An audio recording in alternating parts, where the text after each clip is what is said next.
Day 731 of the Ukrainian War Map, also known as the Russo-Ukrainian War. Juzzy here, and today is another update as I take a simplified and down-to-earth approach to some of the most important happenings on the ground in Ukraine. So starting off, we'll take a look at those Russian losses, as currently Russia sits on more than 409,000 military personnel losses, representing an additional 810 in the past day. Then, as for hardware losses, 8 tanks, 16 APVs, and 29 artillery. Then we'll head back to the map with what's been a very busy end of week and weekend, as another one bites the dust. Another Russian A-50 airborne early warning and control system radar plane, that is. As in a stunning development, the Russian military has suffered a significant blow with the loss of a second Bereave A-50 plane in as many months, bringing the total cost of this latest incident to an irreplaceable $350 million.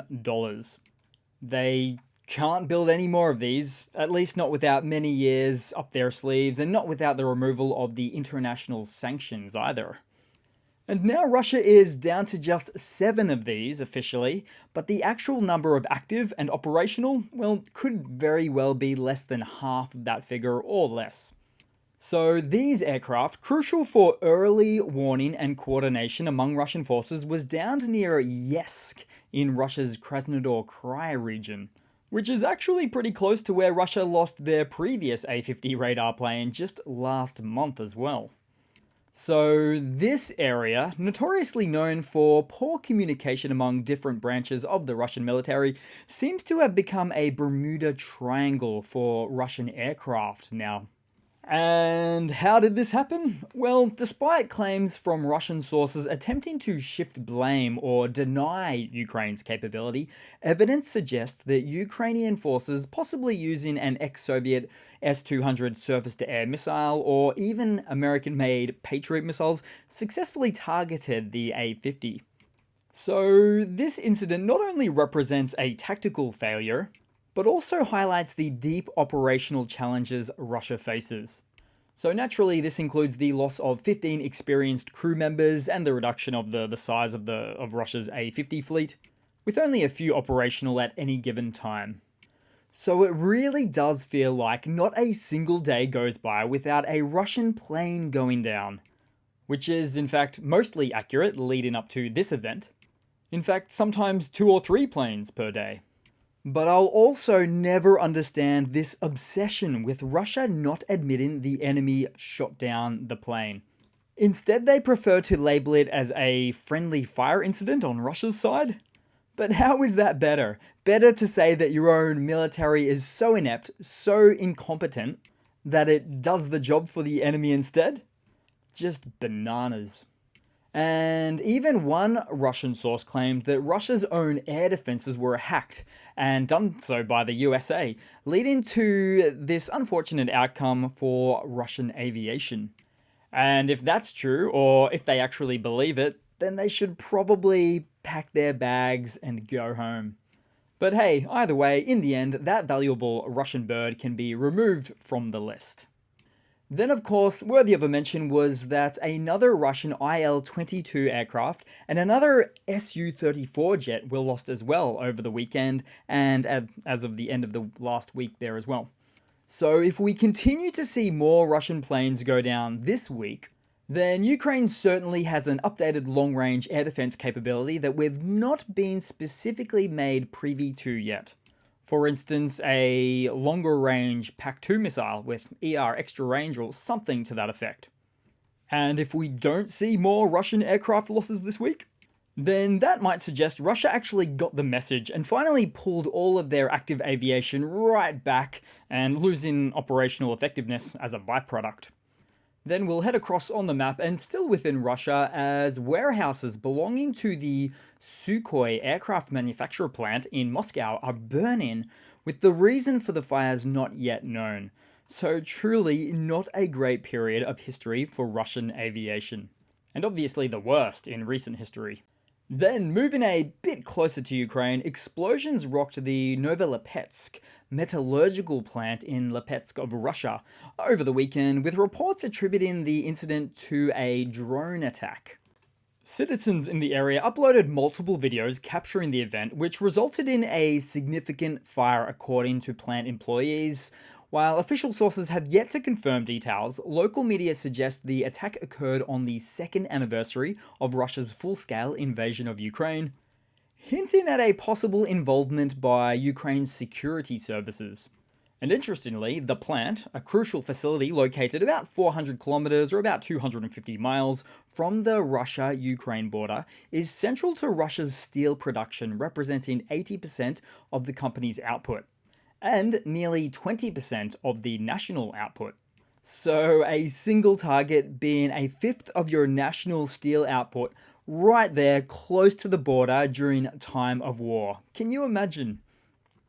Then we'll head across to the Ukrainian map today, and we'll start out in the Donbass. So let's have a look at some updates here. As in recent developments from the conflict zone just west of Avdiivka, reports indicate that Russian forces have established control over the area of Lastoshikina, as we can see on the map, following a strategic withdrawal by Ukrainian troops. And the AFU are certainly experiencing their challenges right now, which can be called shell hunger, and I'll get into that a little bit more shortly as well. Then also briefly a bit north to Bakhmut, where there has been quite a bit of ongoing activity just to its western front lines in the past few days and weeks, with what would appear to be an expectation of Russian forces to have its own Avdiivka-like breach, as they would certainly ideally like to take the town of Ivaniska, right zoomed in there. But in order to do so, they would also then require the same amount of hardware, air support, and meat for the meat grinder as they did have in Avdiivka, which I'm not yet convinced that they have the sufficient resources for tackling this region with. Then moving across, because somewhere in the east, we saw some footage of a Ukrainian serviceman who single-handedly held off 10 enemies in trench-related warfare somewhere on the Eastern Front, although it's not so much the footage as it is the upset enemy commander who had his radio channel intercepted and was heard frantically ordering the Russian soldiers to advance, as he was attempting to control the situation from afar, yelling in anger, basically to the effect of, "There's only one of them, and there's 10 of you, finish the job, take him out." Now, the Ukrainian soldier was using small arms against the 10 Russian soldiers, but to be fair to the whole situation and those 10 Russian soldiers, they're actually being picked off one by one almost by Ukrainian drone-dropped munitions. And do note, the Ukrainian came out of the battle alive and well. Then also, somewhere in the east, we saw a brief glimpse of a US-supplied M1 Abrams MBT, or main battle tank, in Ukrainian service with the 47th Mechanized Brigade, somewhere in the Donetsk Oblast. Then also in the east, Ukrainian artillery hit and destroyed a 220mm TOS-1A, the multiple rocket launcher systems, and an assault group of Russian forces south of Krasnohorivka, so that's nearby, just north of Avdiivka. Now, we used to see these TOS-1As getting taken out as much as twice a week, 2-3 times a week, but we are lucky to see them taken out even just twice a month now. Reason being, Russia had about 50 or 60 of these earlier in the war, and at this point, my estimation would be that they're running off a very limited fleet at the moment, about 10 or so left.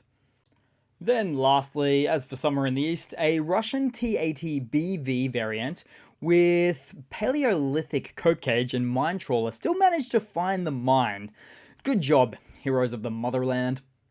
Then we'll head across on the map to the Zaporizhia region today, into Robotyne, as Russian forces are still trying to make a run for the settlement, almost literally speaking, as there was the most recent event of a pair of Russian BMP-3s, these are the infantry fighting vehicles, that made a run past Ukrainian defenses in south of Robotyne earlier.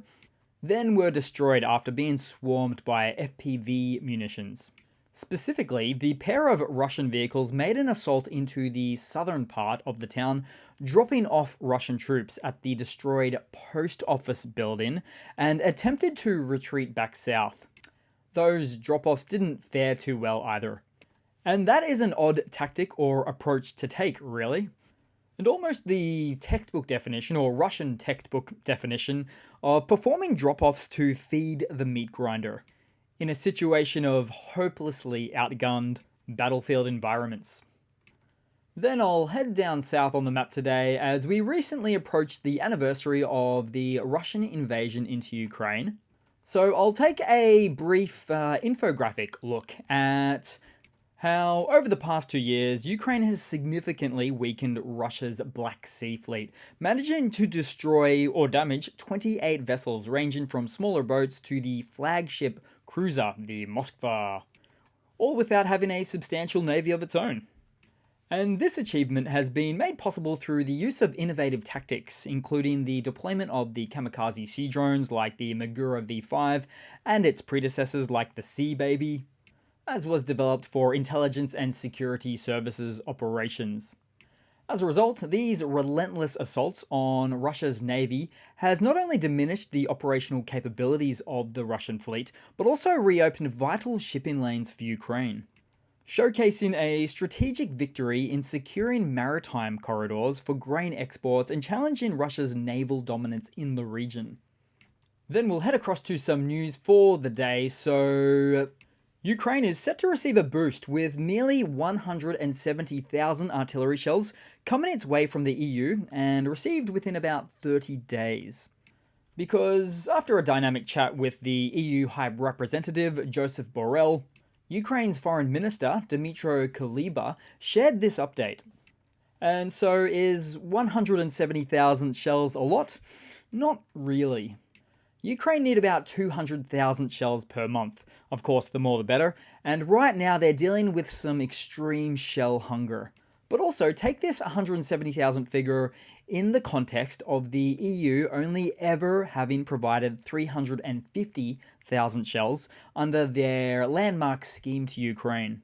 So in that context, this is a manufacturing ramp up we're starting to see bear some fruit, but in my opinion still a little bit too slow. Of course, there are many individual nations giving small amounts of artillery shells on a quarterly basis or what have you, but I actually look forward to mapping out all of these specific figures quite shortly there for you as well.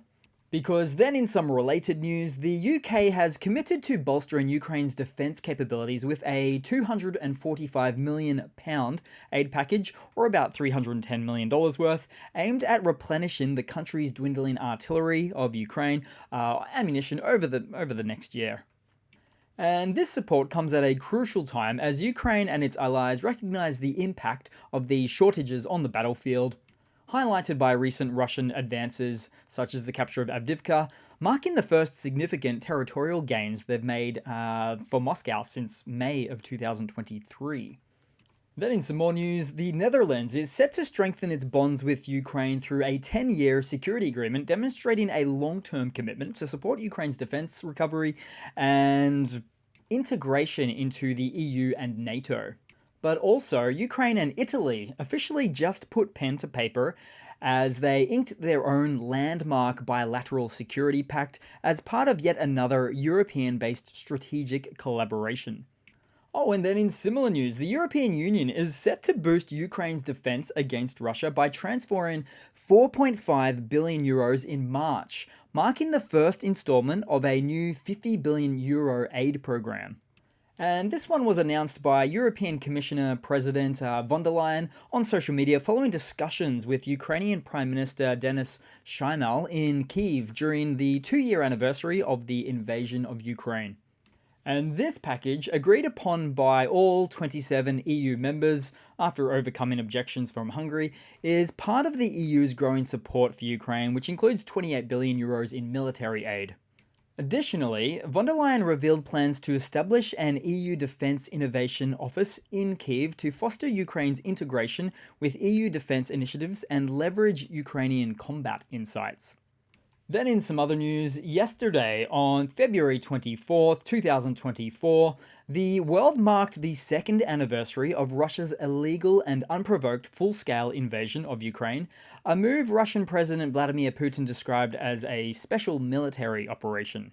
And this significant date was commemorated globally with demonstrations and expressions of solidarity towards Ukraine, highlighting widespread international support for the country. And many individuals globally came out in support, including high-profile individuals and ambassadors that actively participated in supporting Ukraine.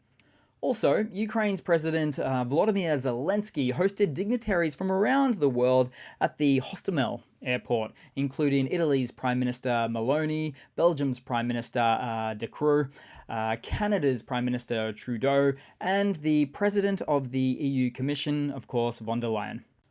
So this location, Hostomel Airport, which was captured by Russian forces at the onset of the invasion and later reclaimed after 6 weeks of fighting, served as a poignant backdrop for honouring the memory of fallen soldiers and reinforcing international commitment to Ukraine's sovereignty and resilience amid the ongoing conflict. Then moving across to a quick funny to round it all off for today, guys. So following the events of the second $350 million radar plane that Russia has lost recently, it appeared that some within the Russian information space on Telegram were not delighted to hear about the news, wanting to contact the UN about this terrible tragedy that had befallen the Russian military, and going so far as to say that it was an unfair target because it didn't have any weapons on board. And apart from being designed to use its radar systems to assist in directing Russian weapons platforms to work more effectively, not to mention 99 other reasons for considering this plane a fair and legitimate target, messages like these appear to really put on display how diluted a thought process that some within Russia actually have. So that's it for today, guys. Thanks again for watching. Please continue to like and comment. Thanks for all of that and the support too. And I do hope to see all of you guys there in the next one. Cheers.